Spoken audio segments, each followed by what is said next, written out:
Cicely boarded the boat at Sao Paulo that would take her to the ship. Luck, she thought, as she swung her pack onto her back, must be behind it. Here she was, 8 months into her search for her brother, and the ship upon which he was commissioned required crew. The trip was painfully long in the hot sun. Heat beat down on Cicely and she could feel the top of her scalp bristling under its intense glare, as perspiration soaked into her undershirt. They glided upon the glass like water until eventually they reached the wharf where men, seemingly refitting the ship, bustled around like ants, fetching, carrying, nailing, painting. As the ship came more into view, Cicely glanced at the stern reading the name of the ship, and she sighed with relief. HMS Surprise. After 8 long months, she had begun to give up hope of ever finding him, after many false turns, dead ends and vain optimism. Not that it bothered her, Cicely was determined to find her brother and convince him to return home, and nothing was going to stand in her way. Her father should have known her better. More fool him. Having escaped from what was to be her fate, her impending nightmare of a marriage to a fat rich widower almost 3 times her age by force that she had thwarted by her own cunning, taking with her enough money until she could support herself, that had been the worst part. No, thought Cicely. The worst part had been knowing that their father had written to Edward and informed him of her death. Knowing that he would be distraught. Knowing that he would be even less able to carry out his commission than before. This quest to find him had been something she had been dreaming of since she had realized what her father had in mind in order to secure more wealth for himself. Getting Edward out of the way using emotional blackmail and overbearance. Forcing him into a life that didn't suit him was his first step, and how she hated him for that. But their father had little counted on the lengths Cicely would go to escape, burning down the family home whilst pretending she was still inside it, and having people believe she was dead was the only way she knew she would be free of her father for good. And she made a good Robert Young all in all, and didn't actually make a bad Millard either. Her thoughts were interrupted, however, as the huge Brazilian boat captain thrust a filthy hand under her nose. "Dos pesos," he said, shaking his palm. "Dos," he insisted. Carefully, Cicely extracted 2 gold coins from a purse inside her tunic. The crewmate looked at her leeringly, his eyes darting left to right, following the bag. 2 pesos for such a journey, daylight robbery. "The Surprise," said Cicely to the captain, looking at the ship, much larger now as they approached it. "They definitely need crew?" "Crew?" replied the captain. "See, Capitanos," he said, pointing in the direction of a stocky, middle-aged man. "Capitanos or bris. He need men." "Then I am obliged, sir," said Cicely, trying not to inhale the stench as she stepped over the detritus of rotten fish which lay at the bottom of the fishing boat and clambered over the side. She walked over to the end of the wharf, and gathered with other hopeful recruits who all, Cicely supposed, also desired work upon the Surprise. Just then, at the front of the queue 4 uniformed men escorted a tall, stocky man who surveyed the first couple critically. Automatically, the rest of the gathered men aligned themselves neatly. Cicely joined them nervously. Here it was then, she thought as the man neared. Closer, she could see he wore a captain's uniform.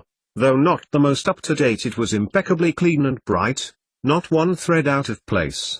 So, this was Aubrey, thought Cicely, the man I need to convince that I am worthy to work aboard his ship. Nervously, she hopped from one foot to another as he approached. "Name?" she heard Aubrey say as he scrutinized the next hopeful 3 places along from her, and Cicely leaned forward in order to catch anything that would help her cause. "And what about reefing?" 3 times, sir. Teeth good. No eye problems. Aubrey turned and beckoned another man, much taller with darker hair, to his side. "Would you say this man was a fine specimen, Stephen?" Aubrey questioned the other man, who also looked critically at the man too. "Indeed, a fine choice for gunner, the best of this collection, Jack," he said, casting a willful glance at the rest of the line. Cicely dropped her head automatically as his look passed over her, and then wondered why she had done so. Chiding herself as she remembered what she had been through to get there, she held her head high and jumped as Captain Aubrey stood in front of her. "Name?" he bucked, scanning her up and down. Cicely shivered slightly at his authoritarian tone. Aubrey was indeed as stern as the Spanish captain had attempted to convey in his broken English on their way there. Robert Y. Young, sir, she stammered, making herself glance to the bleached planks upon which she stood. Young, eh? No relative of Lieutenant Thomas Young? No, sir, she said quietly. And, how old are you, Young? Young, by the looks of you. What? He said jocularly, nudging the man Stephen who had confirmed the suitability of the man near them as a gunner. He nodded and smiled, clearly indulging the captain of his joke. 15, sir.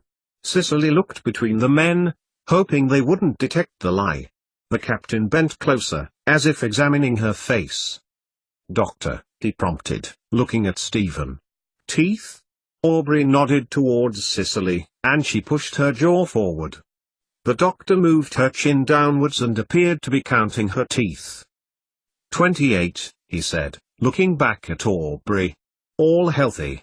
No sign of scurvy in the gums. And stance. He continued, loosing her jaw and pulling her up sharply by the shoulders. Well, if a little underdeveloped in the leg. Bright eyes. He said, staring into hers. No glaucoma. I should think not at 15, said the captain, a little impatiently. Tell me, Stephen, will he do as gunner? Both men looked back at her. Cicely held her breath. No, the doctor concluded. No strength, he said, holding out her right arm then allowing it to fall. The captain shook his head, then turned, as did the doctor, and began to move away to the next man.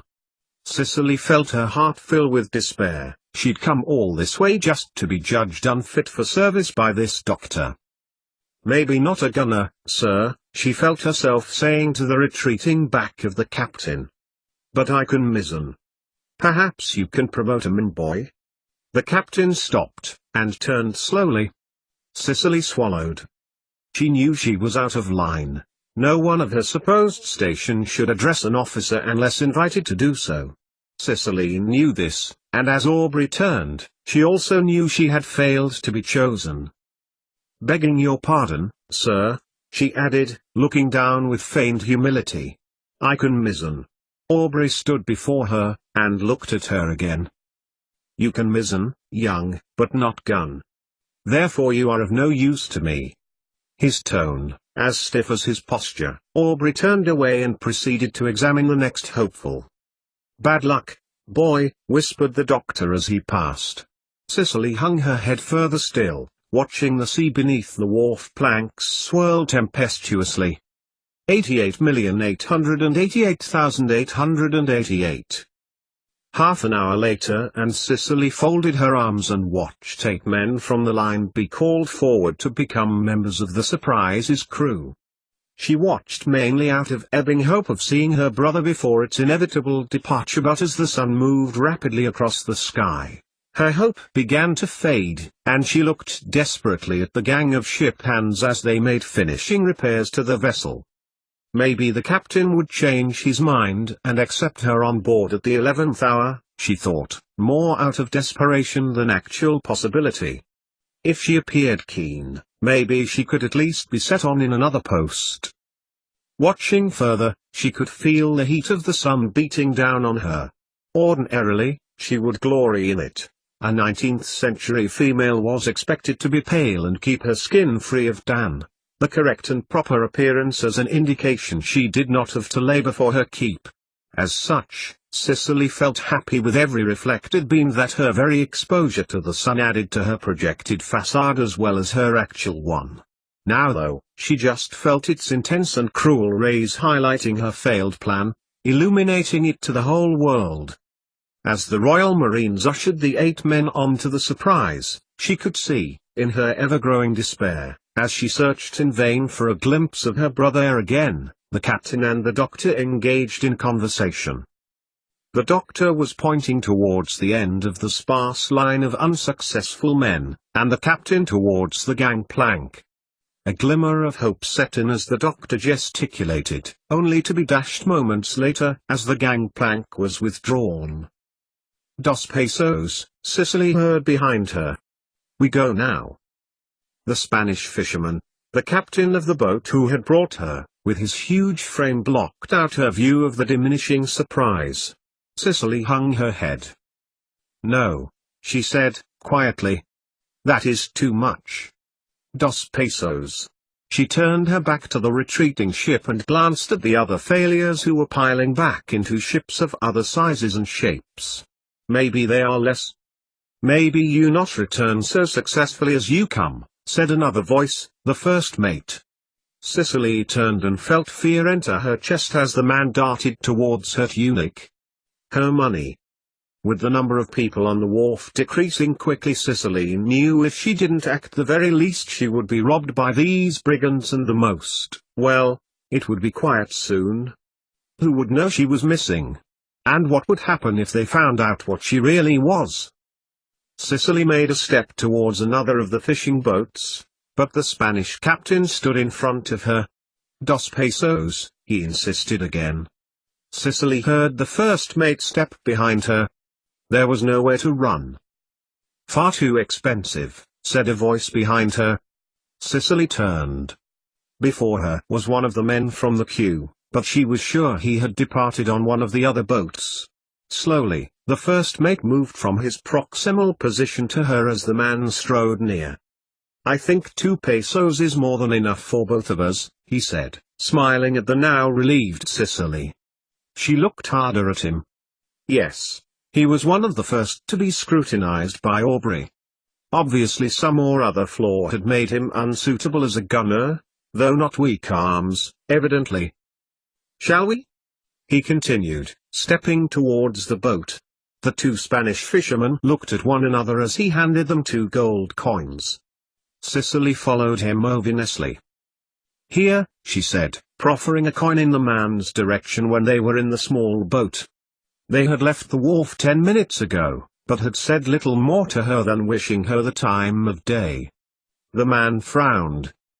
"Not at all," he said affably, smiling in her direction. "I wouldn't hear of it." "But I would," said Cicely, as firmly as she could. Now she was sitting calmly in the boat, heading back towards the small village of Sao Paulo. Her fear had been replaced by her usual persona. Or at least, if not, a reason why. She frowned slightly as the man broke into a laugh. "Betting is a sin," he said, "so I believe it is only right to redistribute the profits. And by the looks of your clothes I should say you need all the money you can get." "And why do you say that?" insisted Cicely, still holding out the coin. The man looked down at it and pushed away her hand. "John Fotherington," he said, still smiling. He didn't look much better dressed than her, thought Cicely. In his 30s, maybe. He was dark-tanned with mousy blonde hair. But life had not been kind to him, and he sported a large scar across his cheek. "You've determination, lad. What makes you want a job on board the Surprise?" "Robert Young," replied Cicely. "My brother," she began, then swallowed. She wasn't about to tell a perfect stranger that he was aboard the ship, and began again. "My brother served with Aubrey at the Nile," she said, hoping the lie wasn't too big to be transparent. "Said if ever I were to be in need of work, I'd never serve under a better captain than he. So when I heard the Surprise was out here and he was the captain of it, thought I couldn't do worse." "And right you were," said the man, laughing again. "I ain't never served under a better captain never. Was at the Nile myself, though didn't make it very far. Knew Jack Aubrey well, though, he said I was the best bosun he'd ever seen. Offered me a job as master once he became an officer. That was on the Sophie. Well, not much chance now, Mr. Fotherington," said Cicely, politely. "It seems like Captain Aubrey has his full complement of gunners." She sighed and glanced in the direction of the Surprise's Wayne. "Tell me," she continued, "do you know the doctor who was with the captain? Was he at the Nile as well?" "The doctor as was with Aubrey?" said Fotherington, scratching his stubbly chin. "No, can't say I never had.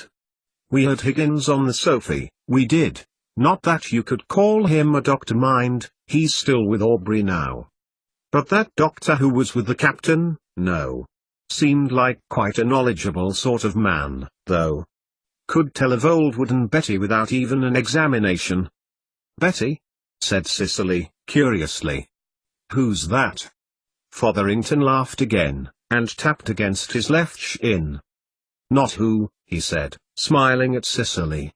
"Though I did want to name her after the wife or sweetheart of the Frenchie who gave her to me. But in my impetuosity, I stabbed him before I thought of asking. But she were the reason I weren't no good as a gunner for Lucky Jack." Fotherington inhaled. "What were yours?" "Strength," said Cicely, glumly. "Not strong enough." "But I can mizzen," she said, hopefully. "There's no doubt, I'm sure," said Fotherington, surveying the approaching coast. "But I know Jack Aubrey, he wants what he wants, no compromises. Now," he said, as the Spanish captain steered the boat towards the village's tiny jetty, "get yourself smartened up, there's an outfitter's at the end of the street that'll fix you up a treat. That pacer will set him up a treat. Then meet me in the square at 6. Instead of following Fotherington out of the boat, Cicely looked straight back at him. "Why?" she asked.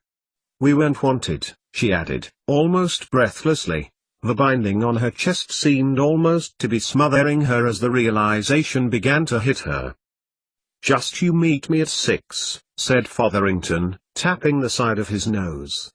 "There's more'n one way onto the Surprise.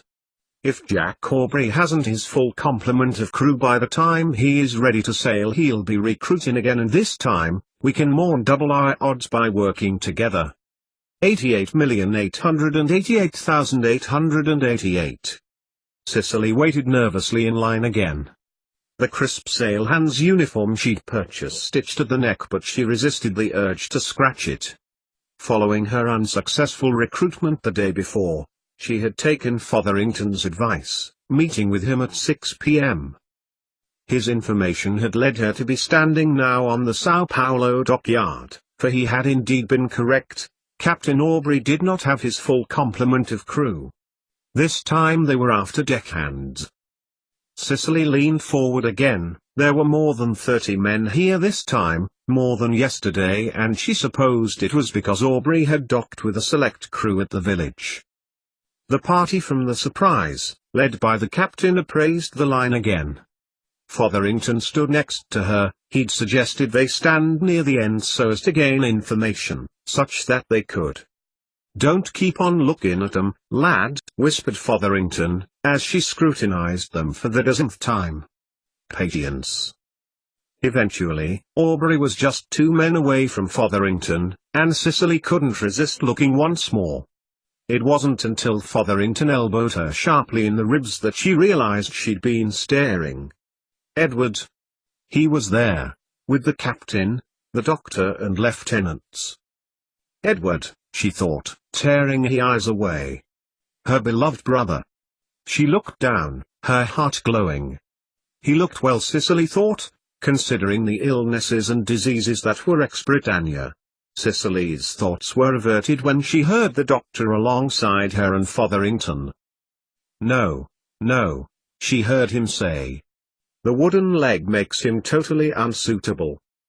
"What do you have to say about it?" Cicely heard her brother say. "It is you who will be doing the job, after all. Could you manage it?" How like him, she thought. Edward was always the most reasonable of the two of us. He's hearing both sides of it before he makes a decision. Cicely smiled to herself, happy she had found her brother once more. The captain snorted, as if disdainfully. Cicely rankled. "Can you swab the decks, Fotherington?" You were a good sailor under Captain Mason on the Swan, as I recall. Good of you to remember, sir, said Fotherington, a tinge of pride in his voice. However, I cannot swap. Do you not have place on board for shipwright? I do not, I look only for deckhands. My, Stephen, he said turning to the doctor. What is the world coming to? 2 impudent suggestions as how I should run my ship in as many days. He chuckled till the doctor smiled back. What do you make of that, eh? I should wonder that you might take them, seeing as it may be a third you receive shortly, albeit from this young hopeful. Cicely instantly looked down as Aubrey turned to look in her direction, like the doctor had been doing for a good many minutes, she believed. Young, eh? Remarked Aubrey, as he looked up and down. Come to try your luck again, lad? Cicely nodded nervously, trying not to look at Aubrey, not through fear but because she knew her gaze would drift to her brother and she would not be able to help but drop the disguise. Why yes, sir, she mumbled, eyes firmly fixed on the slowly lapping waves she could see through the wharf. Speak clearly, lad, chin up, he ordered, and brought her chin up to face him. There. Now, we are after ship hands today, young. Dr. Matrin here gave you a clean bill of health yesterday, you're just what we're looking for. He stood back, loosing her jaw. Cicely looked down. Why was she acting so reticently? She had come halfway across the world to seek her brother, begged, borrowed and stolen clothes and money to do it. Cicely glanced across at Fotherington. It had to stop here, the thought. The captain doesn't want him. But he could want her. So, you wish to be a ship hand with us, young? Aubrey's tone was its some authoritative tone, but Cicely thought she detected something in his tone. Yes, sir. Cicely looked down. She was determined not to repeat yesterday's outburst. Would you mind telling me why it is you are so keen to take work on the Surprise? Aubrey looked her up and down. She said nothing. Speak, lad, encouraged the doctor, who took a step nearer the captain. You've nothing to fear. My brother, said Cicely quietly. He served with you for a few years, before he died. He said if ever I were in need of work I could do worse than Captain Jack Aubrey. Cicely glanced upwards slightly, an arrow of meaningfulness aimed right into the captain's subconscious. It hit its mark. High praise indeed, said the doctor. At such a statement of respect I would not be able to refuse, even such a feeble specimen. Aubrey looked her up and down critically again. He frowned. However, we do not need a mizzen, Stephen. He turned towards the doctor. We need a deckhand. He turned back towards Cicely. Not today, young. However, I am honored that I come so highly recommended. Aubrey turned again, and in the space between him and the doctor, she saw Edward. I could make a deckhand, sir. So could he, she replied, trying with all her will to remain calm, gesturing towards Fotherington. She felt the older man stand straight next to her, as if to reprise what he had to offer. Cicely swallowed. Not today, young. You are too weak to be of use to me. She could feel her face fall. The others must have noticed it too. But Aubrey was walking away, his men following him. Are they going to sail off a second time? Without her? Panic began to rise in her. This time, she was held back by Fotherington. Hey, thanks for trying, seems they didn't want either of us. Aubrey turned back, small frown on his face. We will be sailing back in a few years' time. Some of our men may have lost their lives in battle. Perhaps your strength will have developed into something I can use. Cicely started to feel sick and dizzy, a few years before she could be close to Edward, her beloved brother. When he was standing no further than 5 feet away from her. When she could reach out and grab him. Sao Paulo's a good town to stay in, if you have the discipline. Wait till you're grown. This time, Aubrey and the doctor, Edward and the rest of the party did not turn back, and dread returned to haunt her. "A few years," Cicely exclaimed, after they had gone out of earshot. "I need—" Cicely raised her hands to her head, then stopped. Whatever she was about to say she mustn't, not to Fotherington. Already her mind was working, trying to think what to do. Just then, the group passed back again. It seemed Aubrey had his crew, who trailed behind the officers in a haphazard fashion.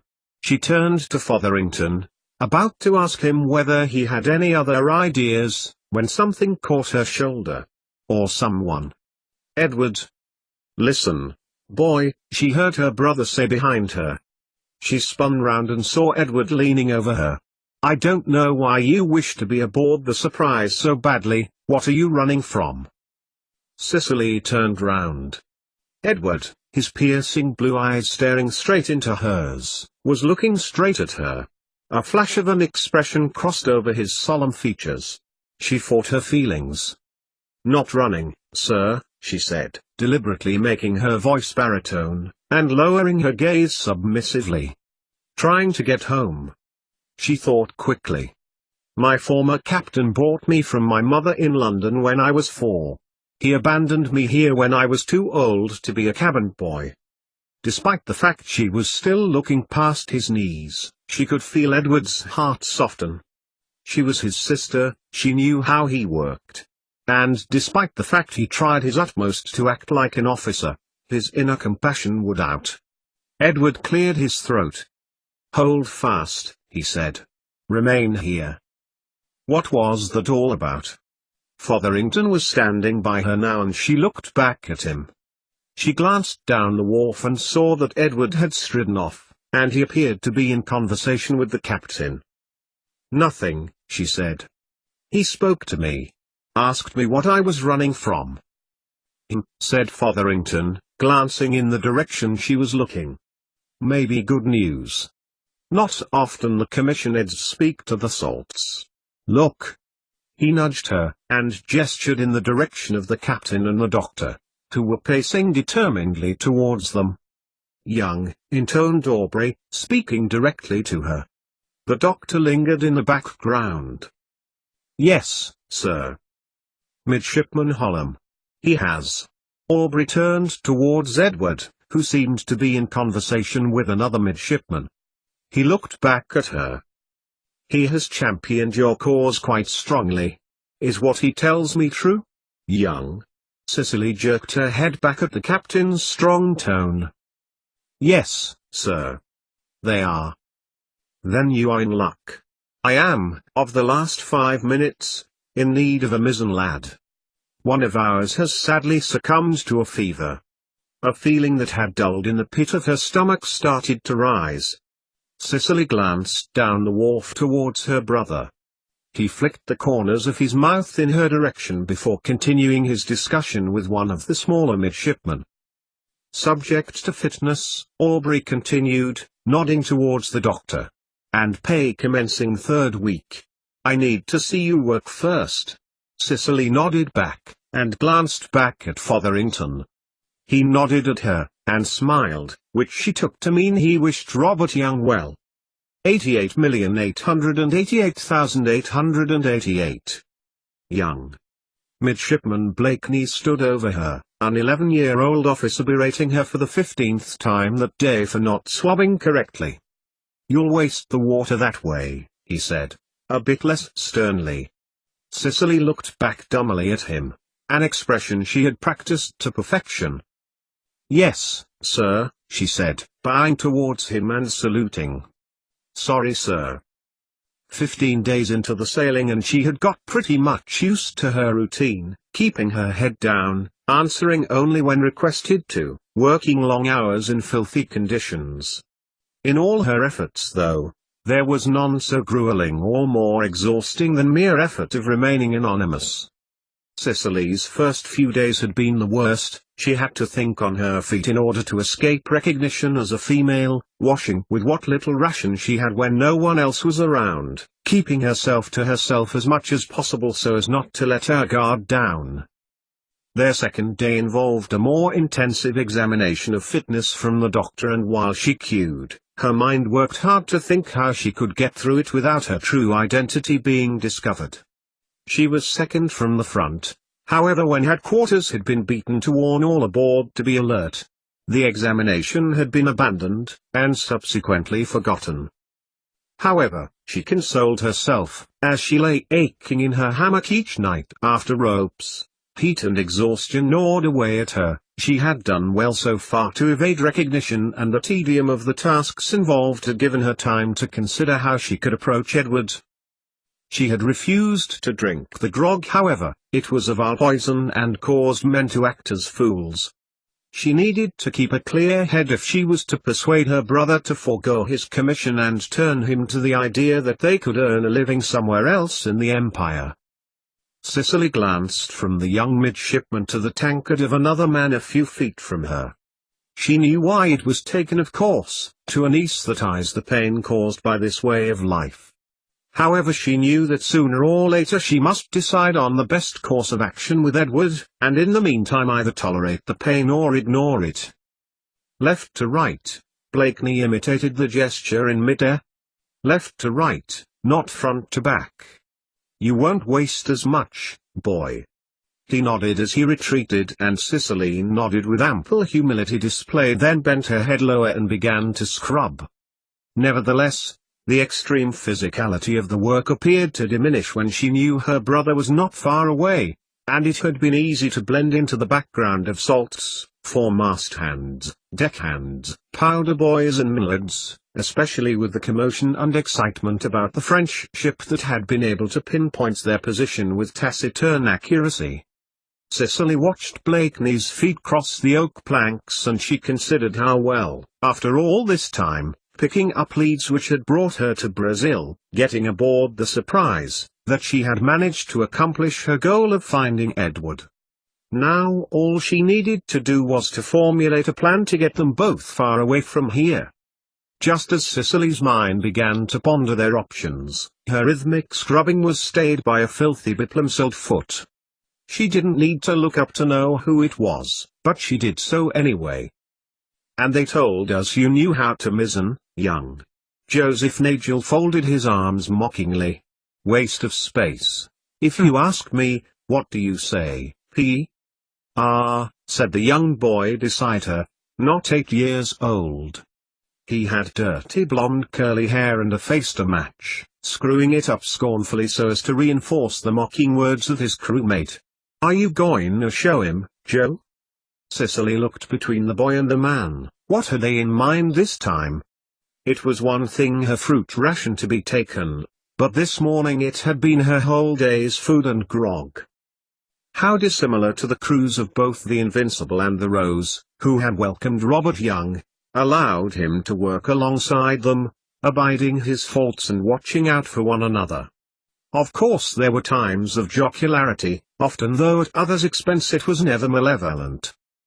Now, she had to face malevolence from this man, whether because he was showing off to the younger boy, or for another reason. And if she couldn't own it like a man, this would lead to questions and suspicion. Cicely put down her soap.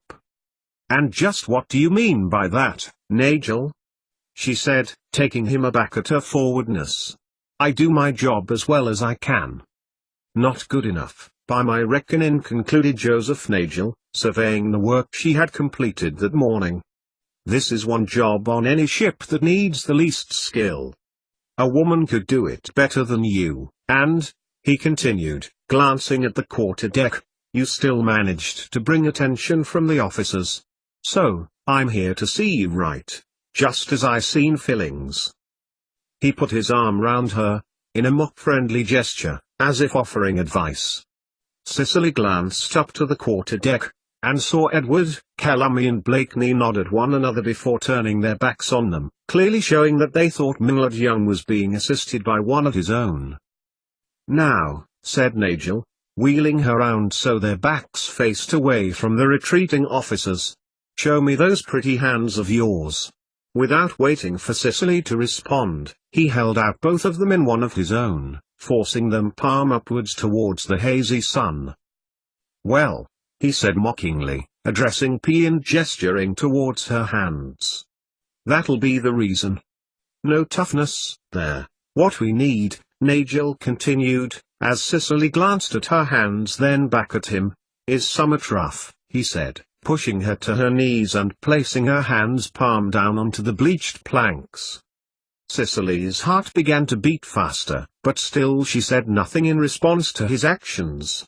Nigel pulled her to the deck, and forced her hands, palm down onto the planks and dragged them back. Cicely's head began to spin as she felt the pain of a layer of skin being removed and bit her lip to prevent her from screaming. She looked up quickly but there was no one around. She knew this was probably what was considered acceptable in the service. Seconds later a hot angry throbbing coursed through them. Once Nigel had released her hands, she thrust them, bowed, by her sides, refusing to look at them. Cicely tried to focus on Edward, on her need to remain undiscovered, holding in her fury and outrage at what he had just done. She turned carefully, holding back her will to shout out in response to her pain and tried to lift up her arms to struggle out of his hold, but Nigel was too fast. He turned her back round, gripping her shoulder. "P.E.," said Nigel, unpeeling her hands from each other and exposing the raw flesh to daylight as he addressed the boy. "The salt, if you please." This time, Cicely knew it would hurt. Her arms began to quiver and she could feel her face bead in cold sweat. The young boy looked up at her, and hesitated. "Go on," encouraged Nigel. "This'll toughen your hands, right enough," he said, as if doing her a favor. But P did nothing, continuing to stare at her, past her, then slowly lowered the tin box containing large-grained sea salt. "I would oblige you to provide me with an answer." The words came from by Cicely's right shoulder and as she felt Nigel's grip loosen, she wrenched her hands out of his grip, clenching her hands into fists. "Now," said Stephen Maturin, in a mildly admonishing tone of voice. "Hand me the salt there," he said, addressing P.E. The boy held out the box, dumbly. Cicely looked down at the planks more out of embarrassment than anything. "I agree this method of making a man up to scratch is effective, however I do not believe it is one with which your captain would agree." He eyed Nigel, who dropped his head, mumbling something under his breath. "I am correct, am I not?" The doctor glanced to the quarterdeck where some of the midshipmen had assembled, alert to his interest in the crew. Nigel nodded, reluctantly. "We'll be, back to work then, sir," he added, ushering P back to their own deck area. Nodded Maturin, turning to Cicely. "Young, isn't it? The young man who was so determined to be a member of this ship's company?" Cicely nodded in astonishment. "That was over a fortnight ago." "I don't believe we've completed the examination from when you joined the ship's company, young," he continued, taking her by the shoulder. A feeling of mild dread filled Cicely as she looked into his eyes. "No, sir." "Then I think now would be an appropriate time. I need to ensure the captain's crew are all Bristol fashion, as they say," he said, aiding her elbow then walking in the direction of the lower decks. Cicely paused, before following. It would be useless to refuse, he was the type that would remember and call her back. However, she could not possibly work without drawing further attention to herself, and here was the chance for rest, even if she would have to make up the work later.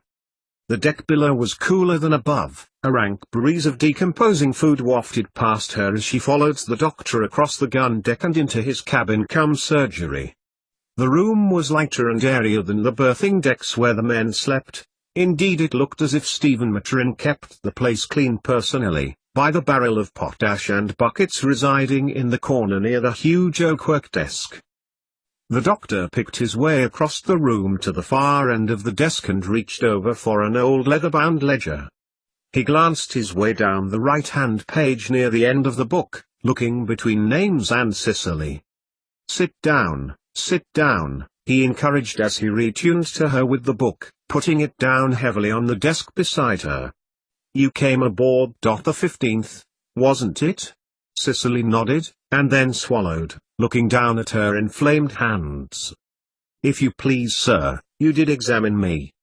Cicely swallowed again as she spoke, as directing his attention to the entry that she was sure no one had seen her add to the doctor's record on the day the examination had been abandoned, altering some of George Taylor's details, whose entry she'd copied. Sorry? Replied Maturin, looking up distractedly from his task of assembling his examination equipment. Here, she said, pointing towards the ledger entry which she had written herself. The doctor stopped what he was doing, and looked where she was pointing. Indeed so, young. But I could have sworn. Then Doctor glanced across the pages at the book. You did, sir, Cicely said. I remember.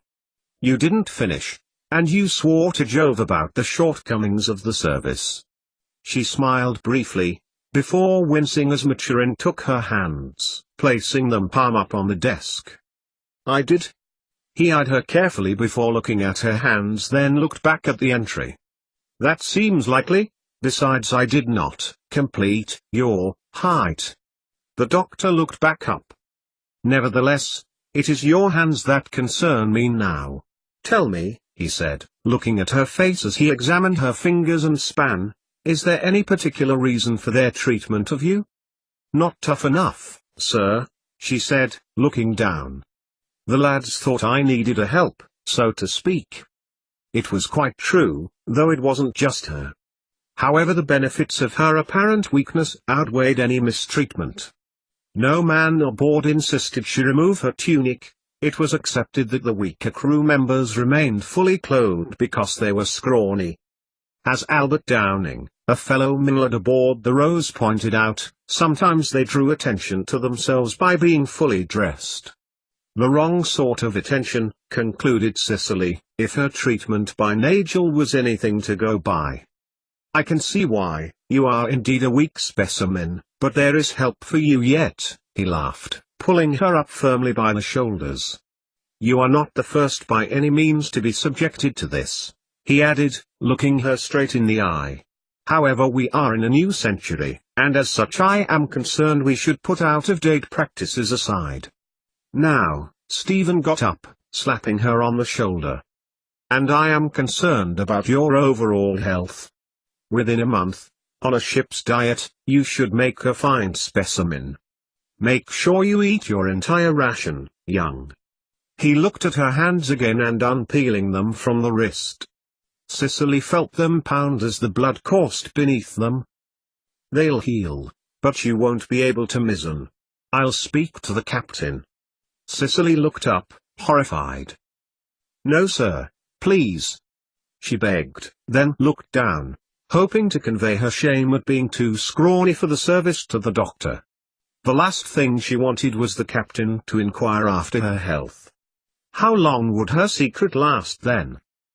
May I ask, before I consider a third option, is the choice of yours to forego the ship's grog ration, a religious one? Cicely nodded. She'd planned this one. Nonconformist Protestants, Puritans and Methodists were amongst those Christian denominations who shunned alcohol. The doctor stood up. In that case, he said, before pausing in mid-sentence to reach into a chest just behind his table. He pulled out a bottle which Cicely eyed with suspicion. Take no more than a sip of this, he said gently. Don't worry, it's only laudanum. Cicely took it from his hand. The cylindrical bottle reflected the midday sun, and glowed amber. She looked down and sipped, nearly spitting the bitter liquid across the doctor's cabin. The now, he consoled, taking the bottle back off Cicely and stowed it away. I don't advocate it only in the direst need, despite what the captain thinks. Many sailors for religious reasons do not drink. Young Fillings, for example, he added, smiling kindly. Cicely nodded as if agreeing, and then a thought struck her. Nigel had mentioned he had given the same advice to him. Did that mean? Doctor? She said meekly. Do you mean James Fillings? Is he well now? Certainly, confirmed Maturin, although the laudanum did get the better of him. He's recovering on the berth deck. You and he are pairs, am I correct? Cicely nodded again.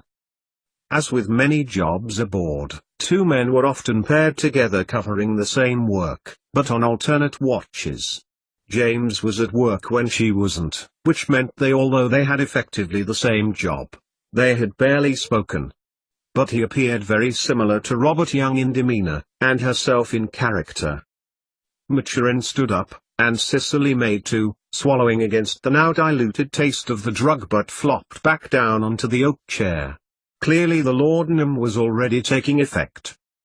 He will be fit tomorrow evening, as will you be yourself to resume duty the morning after. He noticed the look of panic cross her face. I will merely inform the captain you have been treated for work-related injuries, and being of a particular faith compels you to reject the grog. Cicely watched as a small satisfied smile crossed his face, as if somewhere a small victory had been won. You are to remain here, Young, until the effects wear off. Fillings has had the only recuperation bunk and I did not anticipate more of this. Placing a kindly hand on her shoulder and helped her up with the elbow, Dr. Stephen Maturin gestured towards his own bunk, waiting until she sat down on it before leaving Miss Cicely Holm in his cabin. 88,888,888. On returning to Minning 2 days later, Cicely was surprised that Nigel or any of the others were not bothering her. She had awoken muzzily in a dark cabin, not being able to place where she was. It wasn't until her eyes had adjusted to the dark as she lay still in the bunk that her eyes focused on the doctor poring over a book, magnifying glass in one hand and spectacles upon his nose. Maturin had helped her to her feet before summoning assistance from a deckhand to take her to the crew berths where he confined her to quarters on a thin broth and citrus until the doctor was happy that she could work, reassured her that while he had informed the captain of her injuries had not disclosed how they had occurred. Cicely's confinement had allowed her time to think, and also become frustrated. She had time to notice with growing ill humor that her brother was by far the least popular middy aboard. The night before she was declared fit to work, she forced herself to furiously devise plans of their escape as a bastion against the open contempt she had heard. Why, she thought, as she worked away at the oak planks of the Surprise, has Captain Aubrey not seen how entirely unsuited to the work on board ship?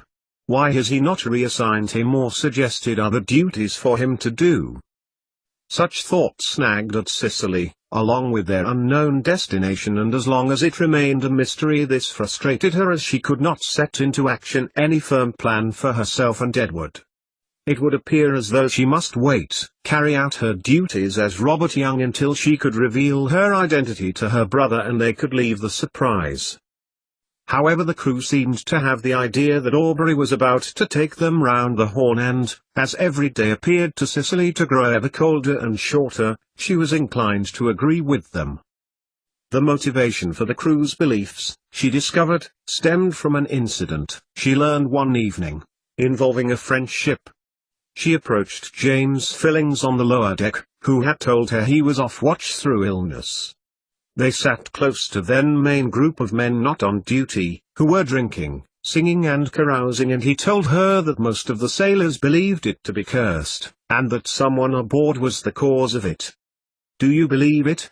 asked Cicely, that same evening. Many of the other mins and foremasts had retired a hammock, but Fillings appeared rather less inclined to do so. Cicely had seen Nigel, Wally and the others return there an hour ago, and though they had not bothered her since the day of her toughening up, she preferred not to be reminded. "Oh no," he said, smiling at her and chuckling slightly. "I am a nonconformist," he added, in rather more hushed tones. "We don't believe in curses. You?" "Church of England," she said, nodding slightly, though with some degree of reservation. Since she left England she hadn't been to a Protestant church to worship, and even before that she had rather doubted God was on her side. She rubbed her palms together as a sharp cold breeze leapt the side of the Surprise. "So how did you end up in Brazil? It's rough business being away from those you love," she added, looking wistfully in the direction of the quarter-deck. My father, said James, glancing out to sea now, across ice-covered straits and rivulets. I was originally aboard another ship, the Emerald. Her captain, Fitzherbert Grueland, died, and the rest of the crew abandoned the ship. I was manned in Emira. That's where my father was born, in Portugal. My grandfather was exiled to Madeira and stripped of his wealth in the 30s. It was his boat that Charles James Stewart honoured to bring him to Scotland. James sighed with wistful pride. Charles James Stewart, Cicely thought. The young pretender. Many of those loyal to the Jacobites, who would see a Scottish Catholic on Britain's throne than a Dutch Protestant, had been soundly driven out of England and Scotland once Bonnie Prince Charlie had been defeated. My father fought for Nelson, though. Nearly broke my grandfather's heart. But father said he was doing what he believed in, like his father before him. Grandfather couldn't argue with that, though. And what is it you believe in, you little tyke? The voice neither Cicely's nor James's cut cleanly through the bitter air. She turned and behind them both Harris and Bondon stood. Pewters in hands, leering drunkenly at them both. I see Nigel has managed to toughen you a bit, said Harris critically, dropping James's palm. He looked at Cicely. But there's nae hope for those as don't want to be helped, eh, Barrett? Cicely glanced sideways quickly to James, and she saw he had his head bowed, and his hands clasped together. Clearly Nigel and his gang had toughened one of the Millards to their satisfaction. I don't see what business it is of yours, replied Cicely, instinctively defending James' feelings.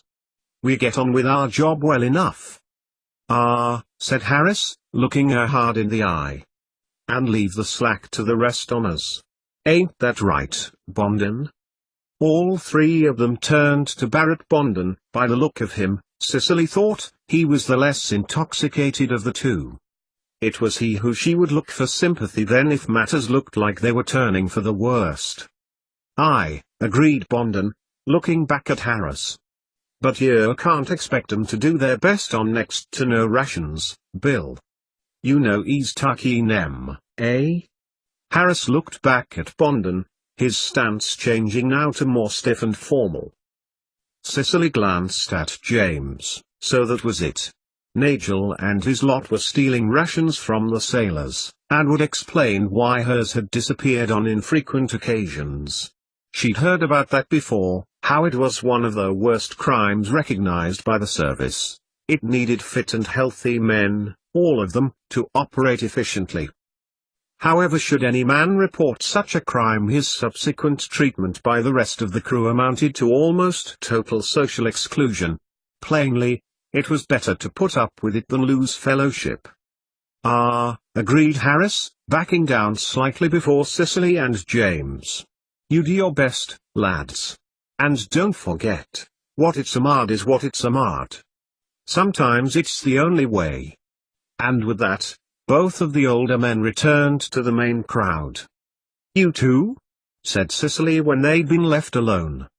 She sat down on an empty rum barrel, next to James. He nodded. Can't be much helped, he added glumly. The doctor thinks I need to increase my fruit ration. Made me promise to eat all of my limes every day, and this would make me better. But how can I do that when I haven't got them? He looked beseechingly at Cicely, who patted him on the shoulder. She nodded in agreement, feeling almost guilty for latching onto this convenient excuse. I know, she said, a little more brightly. We've got to look out for one another. We take our meals at the same time. I could pass you mine, or you could give me yours. The one of us that's empty-handed could be awkward about it when Nigel takes them, pretend we've forgotten them, or given them to P already. This would give the other a chance to hide and eat both. Then the other could eat double the next day. Does that sound right, I wonder? James nodded. Sounds like a good plan, he said, seeming slightly happier. So, he said, changing the subject. What is it you're running from? Cicely stopped. What? She asked, taken aback. We're all running from something, eh? Worley from Mrs. Worley, Richards from the king, Bonden from the debtors. What's yours, Robert? Be careful, she warned herself. Don't let anything go. You haven't come all this way to be defeated now. She glanced at the waxing moon, and considered her choice of words. My past mistakes, she said eventually. There are things that I have left too long that need putting right. And you're going to do that in the Royal Inn? Said James, doubtfully. Well, at least you'll have some thinking time. I did think the captain was taking the ship back to Cadiz, but it seems like we'll be in the South Seas before we see Spanish ladies. He coughed and stood up, shifting his bandaging round his waist until it was more comfortable. Yourself? She asked, more out of a desire to remove the opportunity for James to press her further. My father was taken into service before Nelson when they needed men for the war. My mother refused to leave him, but the captain, a cruel man, said she would be lashed if she remaining aboard. He sighed, looking out onto the midnight seas. She took me to my grandfather, and we remained there until my father returned. He went back to sea again, under Nelson, but that's the last we've seen of him. I went to sea at 8. I'm looking for him, if truth be told, he said, muttering this last sentence under his breath towards her. By the fact that you are still aboard, does this mean you haven't found him yet? James shook his head sadly. No, he confirmed. I've not found him. But I won't give up, he said, looking back at the ocean. As he did so, Cicely sneaked a glance at her brother. Neither will I, she thought.